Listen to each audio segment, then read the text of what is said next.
Hi everyone, అందరూ ఎలా ఉన్నారు? బాగున్నారా? ఈరోజు నేను మా హస్బెండ్ మా షాప్కి దగ్గరగా ఉన్న కోనార్క్ బేకరీకి అయితే వచ్చాము.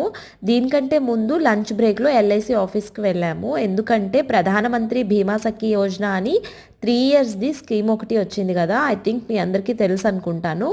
18 ఇయర్స్ నుంచి 70 ఇయర్స్ ఉన్న 10th పాస్ అయిన మహిళలందరూ కూడా అప్లై చేసుకోవచ్చు. దాని టెస్ట్ మనం పాస్ అయ్యామంటే 3 ఇయర్స్ పాటు first year 7,000, second year 6,000, third year 5,000 every month చొప్పున మనకి స్టైఫండ్ ఇస్తారు. అయితే మనం ఎవ్రీ మంత్ కూడా పాలసీస్ కట్టించాలి. అప్పుడు ఆ కమిషన్తో పాటు ఈ స్టైఫండ్ కూడా వస్తుంది. దానికోసం కనుక్కొని మేము రిటర్న్ అవుతున్నప్పుడు ఈ బేకరీ దగ్గర ఆగాము. నేనైతే వెజ్ పఫ్ తీసుకున్నాను, అలాగే ఒక స్ప్రైట్ కూడా. చూడండి, ఈ బేకరీలో మేము ఇవి తినేసిన తర్వాత యజ్ఞేశ్వర్ కోసం బొబ్బట్లు తీసుకొని అక్కడ నుంచి రిటర్న్ అయిపోయాము. నేను సాటర్డే వ్లాగ్ కూడా అప్లోడ్ చేశాను, అది కూడా చూడండి. ఈ వీడియో నచ్చితే ప్లీజ్ ఒక లైక్ చేయండి.